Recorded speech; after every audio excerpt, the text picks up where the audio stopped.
Yeah, just throw it right in there. Thank you. We're good.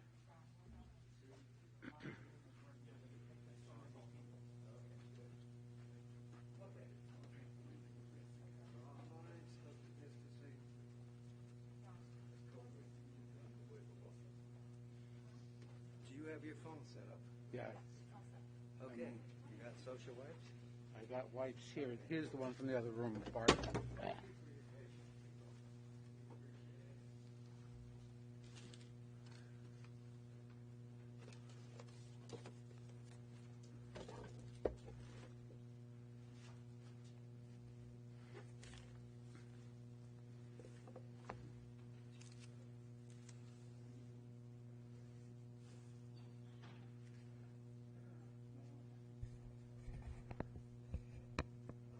This is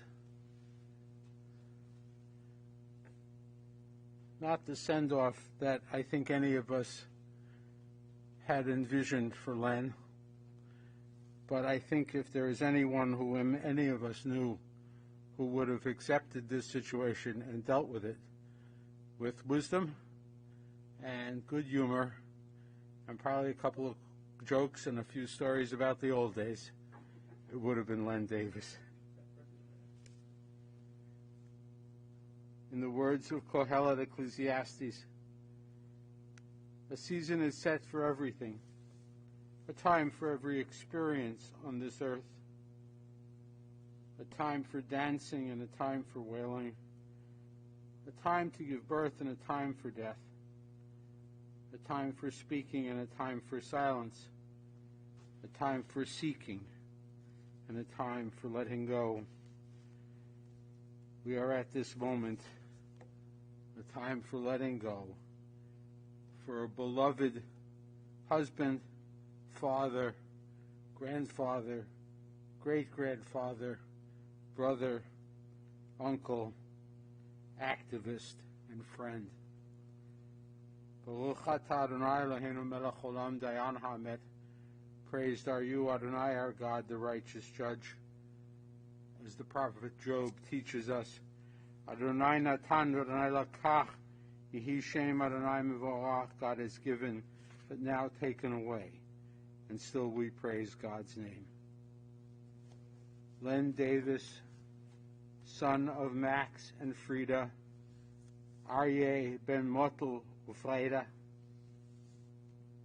is missed and mourned by his wife Susan, by his children Kathy and Moshe, Sally and Craig, Cheryl and John, Amy, Doug and Julia, and Jeff and Jenica, by his brother and sister-in-law Ken and Carol, by his brother-in-law David and Joni, by his grandchildren Lauren and Mike, Allison and Adam, Connor and Irene, Leah, Sarah, Rachel, Garrett, Oliver, Mark and Catherine, Sarah and David and Sarah, Johnny Wise, Gamza and Gherkin, Sasha and Jonah, and by his great-grandchildren, Asher, Crittenden,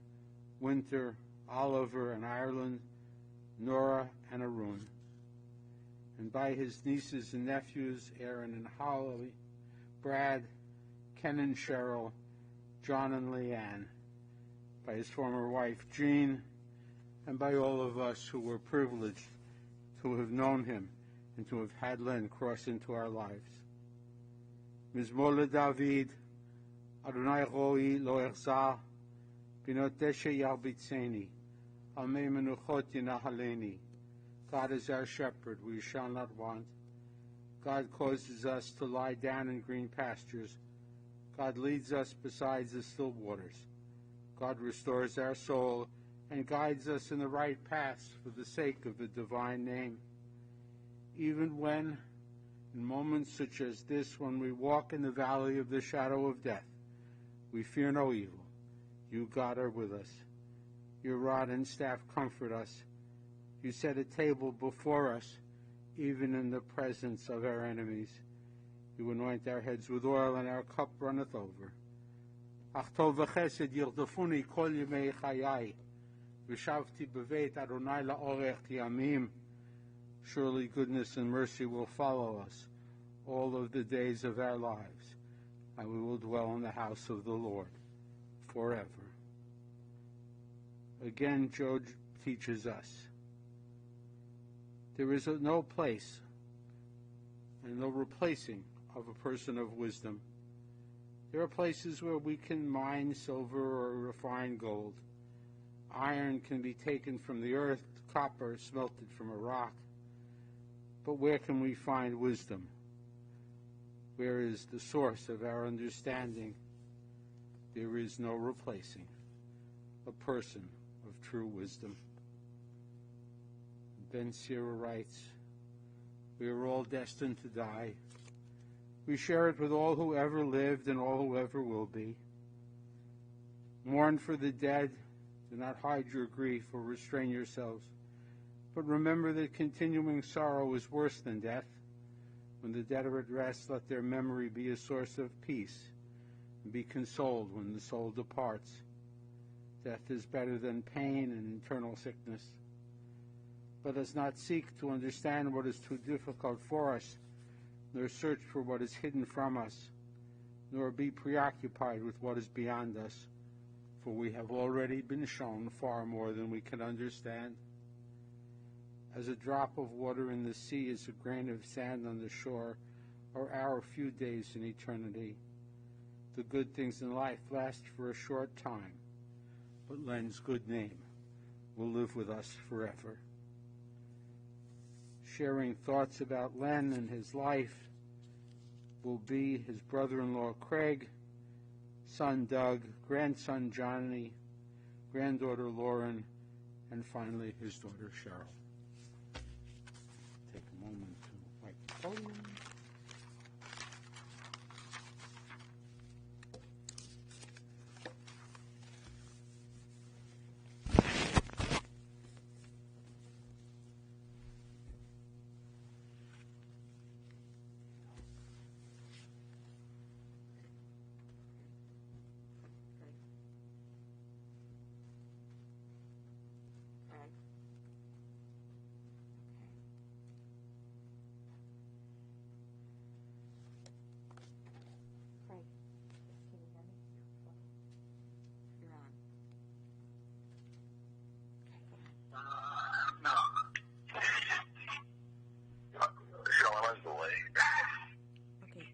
Your do it now, okay, Craig? Right now. Craig. Okay, how do you go in the other room? Right now. Okay, can you hear me? Yes. Start, okay? Yes, ready? Yes. Okay. Leonard Davis, or Papa, he was not only a wonderful father, grandfather, great-grandfather, uncle, friend, and mentor. He was also my partner in crime. He was the other half of what we called the Cleveland Boys. I met Papa first like in 1983, which in some ways feels like yesterday, and in some ways feels like a long time ago. And as I mentioned yesterday, when the first time that I ever called the house, and that was before they had cell phones for younger people here, he answered the house phone. And I introduced myself and explained who I was. The next thing I heard was a long silence and then a dial tone. I'm going to go in the garage and hear feedback from them watching the other room. I'm sorry.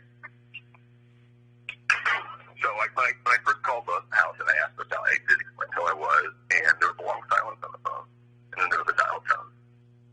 I did call back, and I thought I got disconnected, and Sally answered. And if you can imagine this, when I first met Len, he was really not very nice to me. Later came to find out that it was only because I was from California and he did not want Sally to have anything to do with me for that reason alone. About 6 weeks later, Sally and I got engaged, and not only did I marry Sally, I got a really big bonus. I got Sally's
ICU. One of the many times he had a life-threatening ailment, and shortly after he was taken off the respirator, he grabbed the nurse's arm, and she laid her ass out. So she had pipe fitter because his grip was so strong. The first thing that he said when the tube came out was, "Which one of these SOBs put that breathing tube in me?" And it was, so he always was just so strong and tough. He loved life as much, if not more, than anyone I've ever, and probably ever will meet. He cherished every single day. And he told me often how fortunate he was to have all this time with his family and friends, and he always referred to it as if he was on borrowed time. He was such a pillar of strength. I never thought this day would come, But whoever said, "We are this day, let's all remember what Len would say to all of us. What's the good news?" But I'll answer that today. The good news is we're all better people for having him in our lives. Thank you, Craig.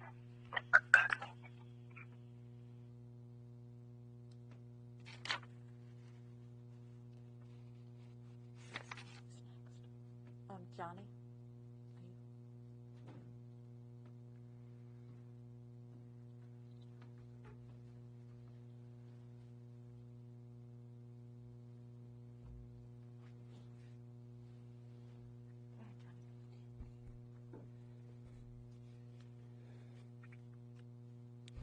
Hello. I'm Jonathan Wise, and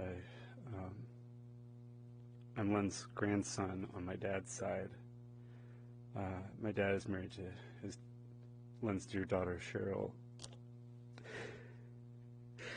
And here are my 130 short, heartfelt words to describe Len. I met him at a high-stakes dreidel. I went to a similarly spiritual series of meetings as well, Al-Anon meetings for my peers, who a few of them were alcoholics.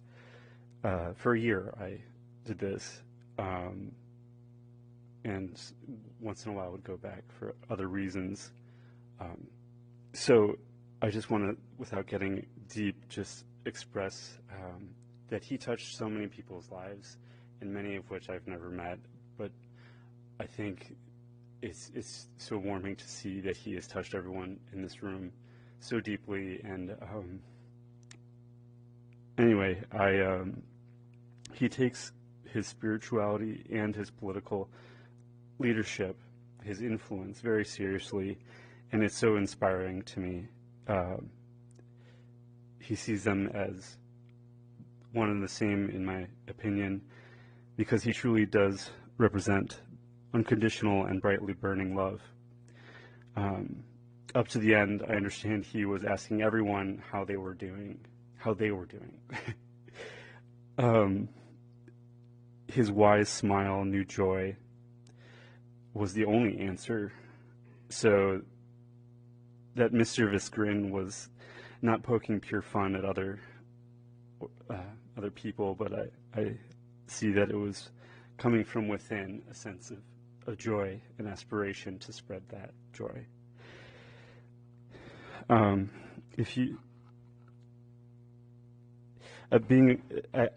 learned through him that being a sponsor is a lifelong devotion to each human being and creature, large and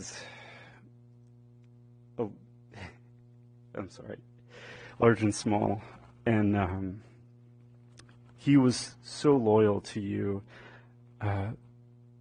as if it was the first day that he brought you back from the orphanage. Like, that's how it felt to me.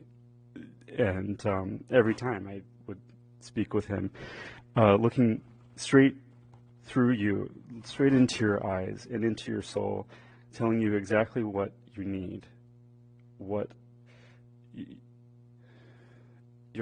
my heart needs to hear, to be part of who I am. And I'm just very grateful, and I hope it's okay if I have gone over my 130 words, but I'm speaking from my heart when I say that if we are to live the truly sustainable personal peace that he exemplified, we need only simply ask what we can do, how others are, and what we could do for others, as he did for his sponsees and for his friends, his family, and his peers. In his deep catalog of wisdom, so vital for surviving, thriving, and loving. And I believe that he calls all of us, his peers, his fellow strangers on this earth, his loved ones, because he loved so deeply. That's all.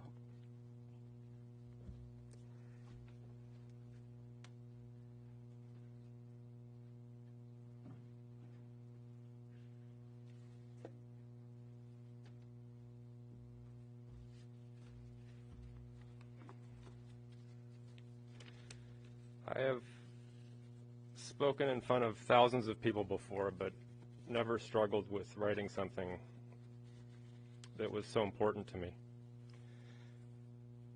I lost my best friend on Wednesday, my mentor, my first sponsor, my stepfather, although the term stepfather wholly inadequate to describe our relationship.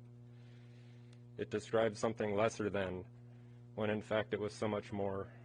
There needs to be different words, but there isn't. So I've just been telling people that my father died this week. Even that somehow seems inadequate. Everyone in this room and watching this service online has a story about Len Davis. Each one of us can wax poetic about him for hours, and listeners would be glued to every word to hear that such a man ever existed. What an amazing testament to a man born of immigrants into the Great Depression that he would leave such an indelible impression on each and every one of us, giving us stories to tell for generations to come. Len was a pharmacist, a lawyer, a politician, and everything else anyone ever needed him to be. Among all of those things, the most important is that Len was a teacher. This is my story, and a glimpse into a part of Len's life with the ways that he taught me and shaped me to be the man that I am today. When I first met Len, I was the 14-year-old, headed down the wrong path, D student, struggling with addiction son of the woman he was dating. Who but Len Davis could or would have taken that on? But somehow he saw something special in us and my mom, Susan, a single mother of two teenage boys from a suburb of a long-forgotten steel town in the middle of nowhere. To us, he was a blessing from God and the answer to all of my mom's prayers. My first lesson from Len was how to be a good boyfriend. He'd buy flowers for my mom every week and every time he visited. He'd also bring corned beef from Corky's, again, every time he visited. Mr. D started visiting more and more often, and we got to the point where I'm sure we had more corned beef in the fridge than Deli had back at University Heights. Len never showered us with gifts, but rather spent time with us. The weekends he'd visit in Warren, Len would let me stay at his hotel with him. We always stock up on junk food from the vending machines at the hotel and then retire to the room to talk for hours. It was my first exposure to what adults talked like. He never treated me as, the kid of the woman he was dating, but as a person, always asking me questions, and he was generally interested in what my young mind had to say. This was an entirely foreign concept for me at the time. Len helped me get sober by taking me to AA meetings with him whenever he came to town. It was our own special time together. He showed me that sobriety could be beautiful and that it wasn't something to be ashamed of. He showed me that the 12 steps weren't just a blueprint for getting sober, but a blueprint for life. Admit when you're wrong, apologize, and work to correct the defect of character. The AA Big Book says, no one among us has been able to maintain anything like perfect adherence to these principles. We are not saints. Len Davis was no saint, but that doesn't mean he wasn't still the most special person in many of our lives. With Len's constant guidance, I celebrated 31 years of sobriety just this week.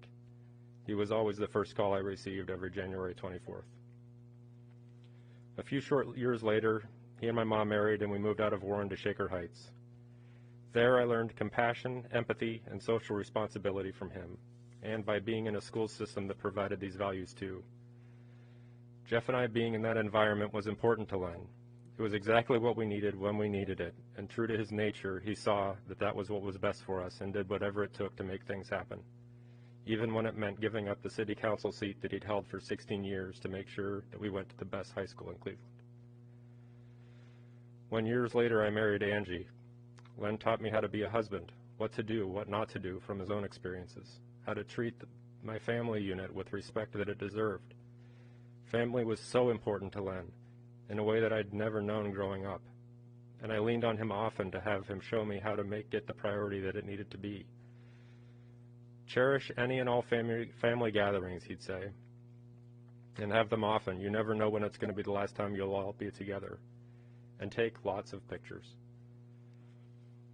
When I had kids of my own, Len taught me how to shower my boys with love and nurture their happiness as if it was an extension of my own.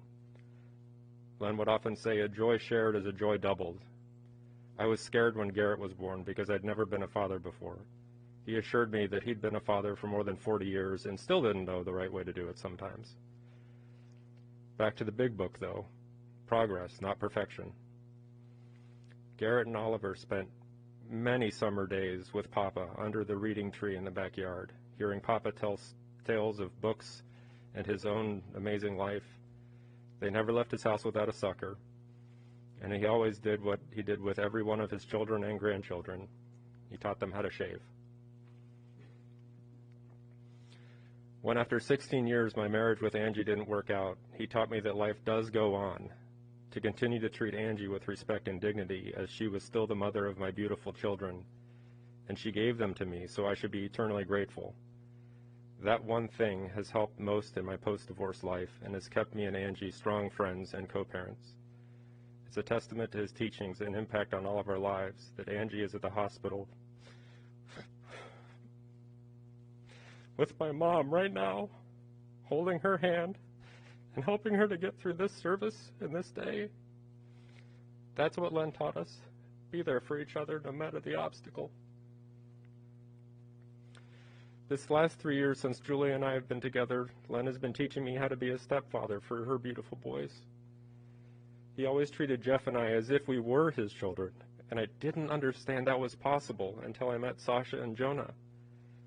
See, your heart just gets bigger, doesn't it? He said. I feel robbed that I have to go it alone from this point, both because I feel like he hasn't taught me enough yet, and that they only had him for a few short years, knowing Len as their papa too. Sasha said on Wednesday when we told him, "No, Mama, we can't. We just got him. He can't be gone." And that broke our hearts. I also feel robbed that he won't be able to perform the nuptials for us this summer. I bet not a lot of you knew that he was an ordained minister too. Len was full of surprises. And we all feel cheated by COVID, that we will no longer have access to his endless fountain of wisdom, and that the time with all of us was cut short by this horrible virus. Lauren and I were talking on Wednesday about how Len is the first person that we would call to fix this pain, but he's the one person we can't go to right now. Doing this all alone just seems so hard. But as Len would say, you can all say it with me, what's the good news? The good news is this: how lucky were we to have him for however long we did? How lucky were we that through him we have such an amazing, diverse, crazy modern family to lean on right now, to tell stories about him, each our own, but each so uniquely Len.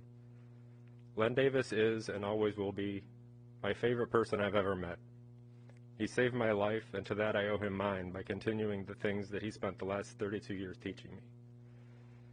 When Mom called me at his bedside to say goodbye with the phone up to his ear, the only thing I could think to say were, "Thank you, I love you," over and over.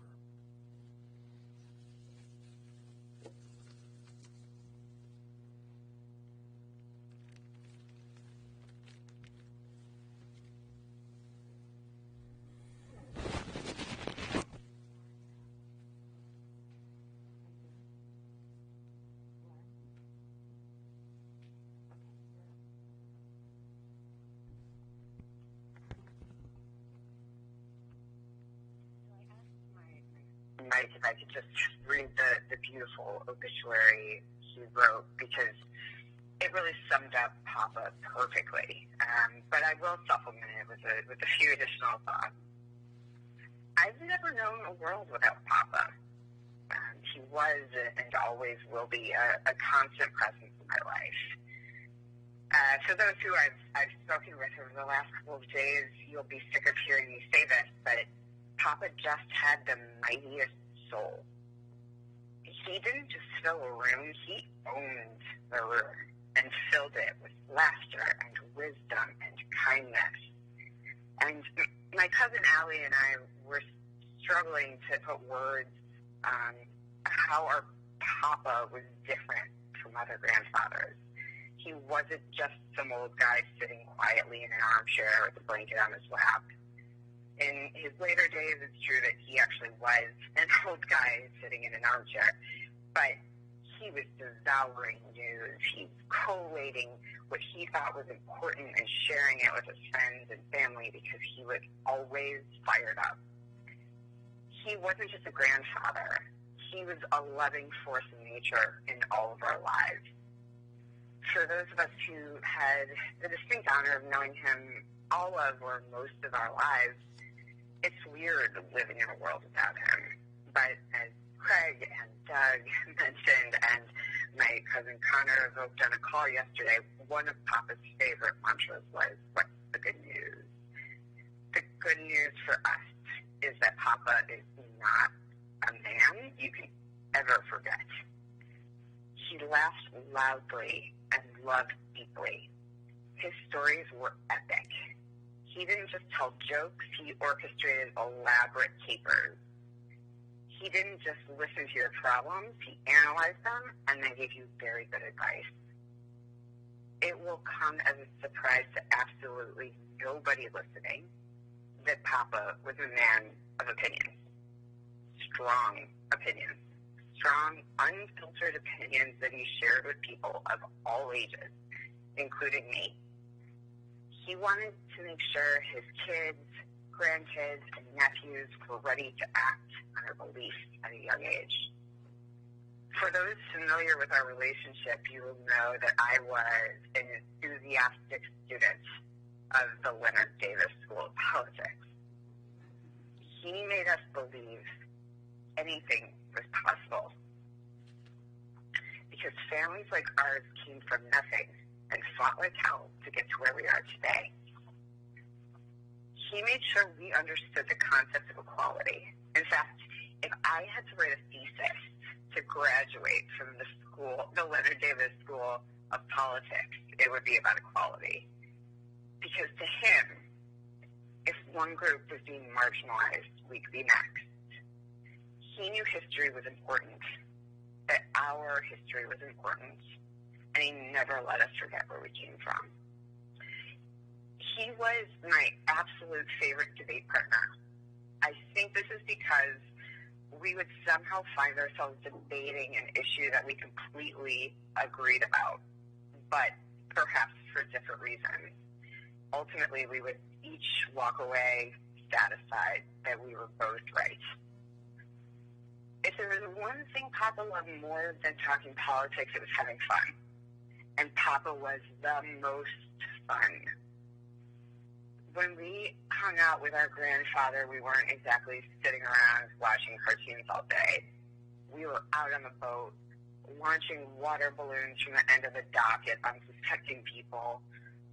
He would drive us around Clinton Bay in a golf cart wearing his fake teeth and a gross wig and scream howdy at complete strangers just to make us laugh. Even riding a roller coaster with Papa was more fun. When the roller coaster would speed by the people waiting in line for the ride, he would scream, "Don't go!" He just wanted everyone to be happy and to bring people together. Especially this great, big, beautiful hodgepodge of a family, which gave him so much joy. It's like each family unit is a square of fabric that together forms a patchwork quilt. It started with my buddy, Papa, the Ken and Carol Davis clan, the Arnolds, but grew to include Susan and the Hardman boys, the Wise family, including Gamze and Gurkhan, and the list goes on. Papa was a thread that stitched us together. I know it wasn't always smooth sailing, but I love this wonderful modern family. And I know this is something Papa was very proud of as well. How lucky we are to have known this man, this giant, this big-hearted, opinionated, funny Papa. He showed us how to live, and now it's our turn to pick up where he left off. Thanks.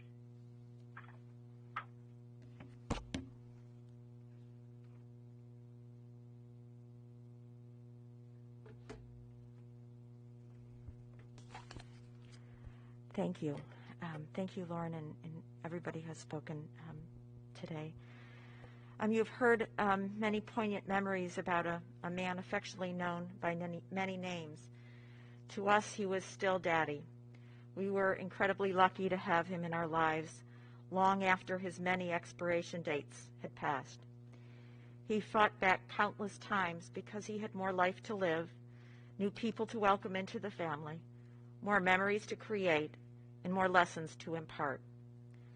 I will share a couple that speak to the man who was at once both a prankster and a quiet counselor. One of the great memories, although it took me a while to appreciate it, was at my college graduation.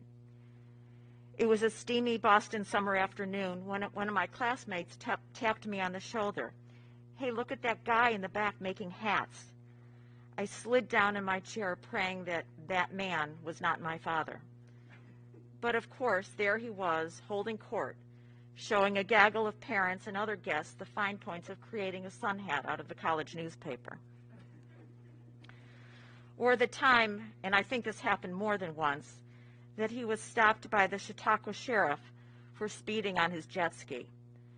Now, when the sheriff caught up with him, I am pretty sure that he did not expect to find an octogenarian in a pink bandana. As usual, Dad was able to talk his way out of the ticket, and along the way provide a few suggestions on how the sheriff might improve patrol of the lake. But on a more serious note, one of the qualities I admire most was that he showed us countless times what it meant to stand strong in the face of adversity. When I received my cancer diagnosis, I struggled with how to share such devastating news with my dad. When I was able to finally muster the courage, he paused, and then without missing a beat said, "Okay, tomorrow you will start your program." Such simple words, but filled with the strength and optimism to help me put one foot in front of the other and to propel me through the difficult months that were to face me in the days and months ahead. He taught us to love learning, to love books and libraries. We didn't earn an allowance by doing chores around the house. That was expected of us. We earned our allowance by the books we read and the book reports we had to present to him. He would read all of the books at the same time that we did. He would ask us questions about the characters and what we thought of the plot, and he would record everything very meticulously in his little notebook, along with it the amount of money that we got paid. And he recently showed me one of these books that he had kept from when I was 5 years old, and it was quite a memory. But one of the greatest life lessons that I learned from him was to never forget to say thank you. Gifts or gestures, large or small, were always followed by a handwritten note. And so on behalf of Susan and my sisters, I want to say thank you. To Rabbi Denker, thank you for leading us today and for your years of wise counsel. You were more than a rabbi to Dad. You were his friend. To Doug and Jeff, thank you for coming into our lives and showing Dad how easy it was to raise 4 girls, because raising you is a lot more challenging. And for your unwavering love of him for the past 30 years. To the Wise clan, especially to my husband, thank you for the gift of Chautauqua. You gave him a room. You welcomed him every single weekend so that he could continue to enjoy the love of water for many years after relinquishing his own boat. To Craig and Moshe and John, I think Daddy would simply say thank you for loving his daughters. To the Davis, Arnold, and Tracy families, thank you for surrounding him with decades of love and memories. To Mike, thank you for honoring him through the gift of your words that captured the essence of our dad. And to his grandchildren, whether you were family of origin or arrived through marriage, partnered or unpartnered, almost married or simply connected, it didn't matter. You were all his grandchildren, and he loved you equally. Thank you for sitting through endless hours of show and tell, tales of the Glenville neighborhood, meals at Corky's, rides on the jet ski, playing dominoes, and simply being present. Whether you saw him often or miles kept you apart, you were his heart and his soul, and he gave his life meaning. You showed by example what it meant to stand up for those in need. He showed by example what it meant to stand up for those in need and those without a voice, and saw in each of you the opportunity to continue the work he left unfinished. To all, including the extended network of family and friends, thank you for your notes and your calls, your special remembrances, your meals, and your virtual hugs. They are all so appreciated. Today, in the sorrow and sadness, Dad would ask, what's the good news? And to that I would answer, Len Davis was a man surrounded by love, the love he gave and the love he received. And because of each of you, he led a life well lived. And so, once again, thank you.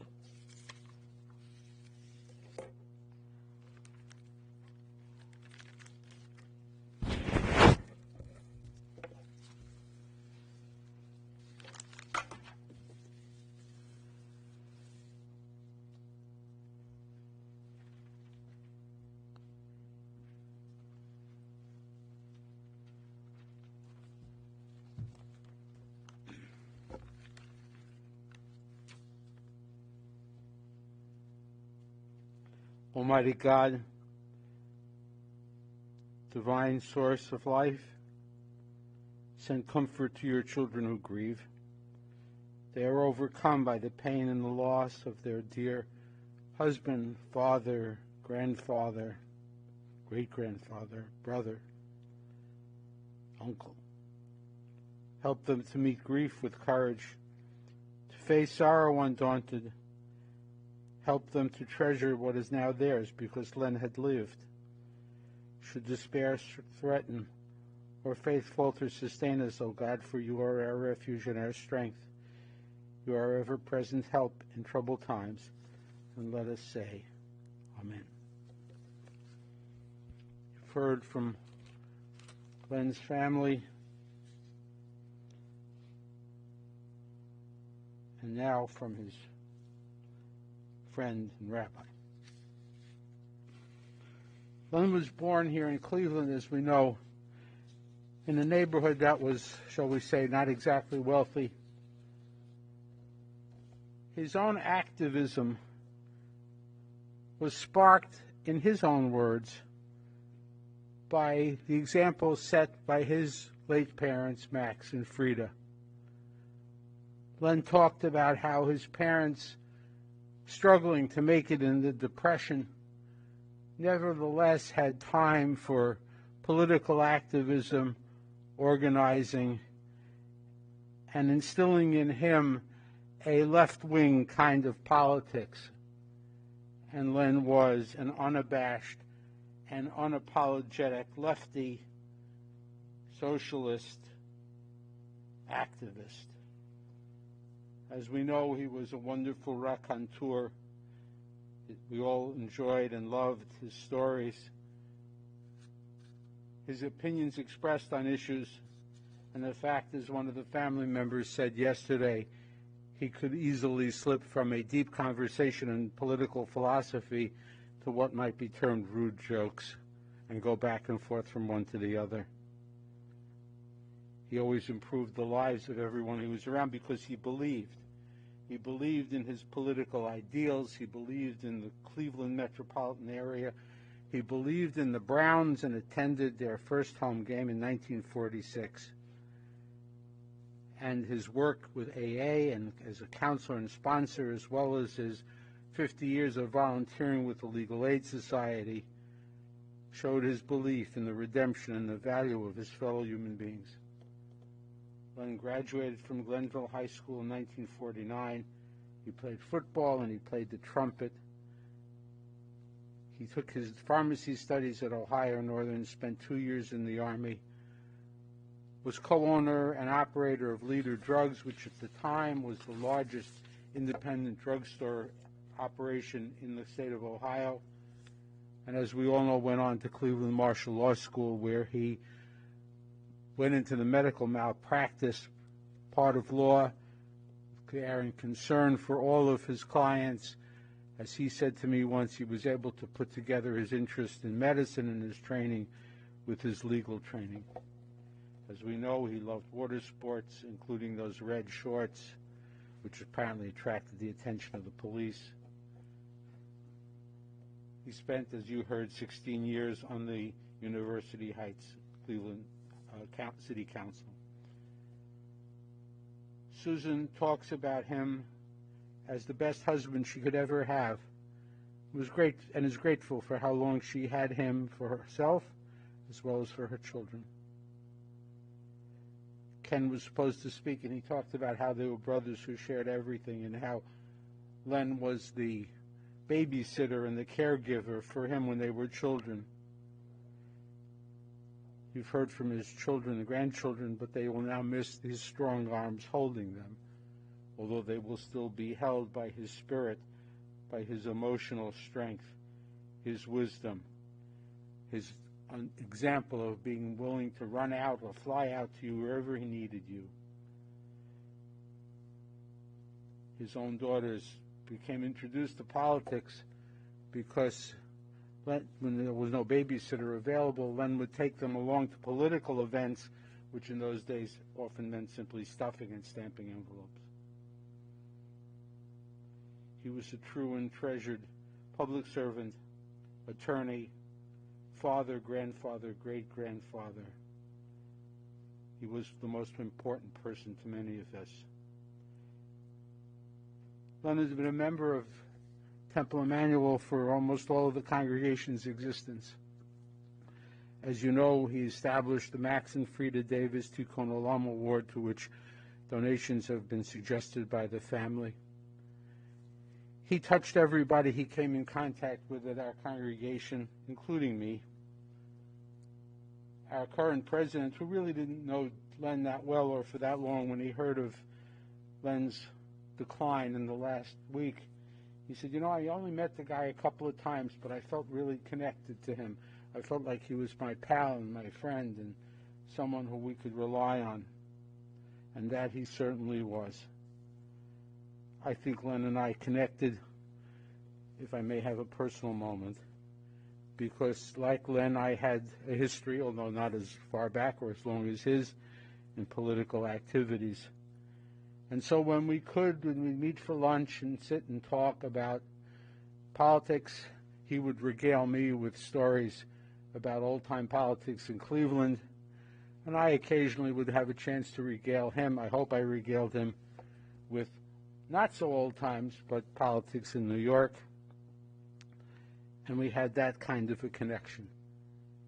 Whenever we took on a project, or whenever we did something, or whenever you corresponded with Len, his closing line, at least to me, was always, "Thank you for the courtesy. Thank you for your courtesy." It's part of that saying thank you all the time.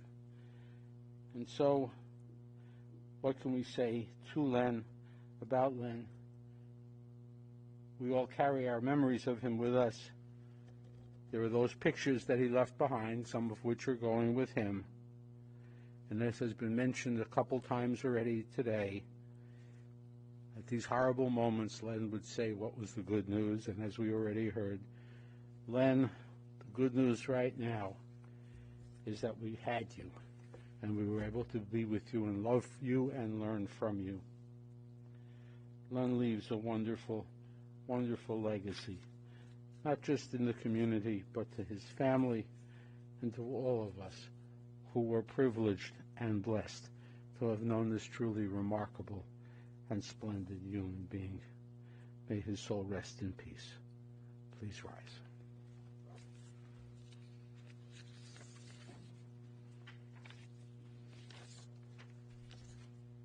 El Malei Rachamim, שוכן במרומים, המצא מנוחה נכונה תחת כנפי השכינה, במעלות קדושים וטהורים כזוהר הרקיע מזיין, את נשמת אריה בן מוטל בפרידה שהלך לעולמו, בגן עדן תהיה מנוחתו, אנא בעל הרחמים, הסתירהו בסתר כנפך על עולמים, וצחו בצוח חיים את נשמתו, אדוני הוא נחלתו, וינוח בשלום על משכבו, ונאמר, Amen.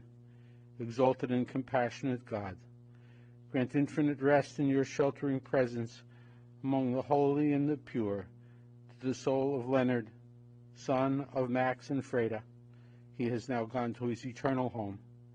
May he find perfect peace in your sheltering embrace. May his soul be bound up in the bonds of eternal life.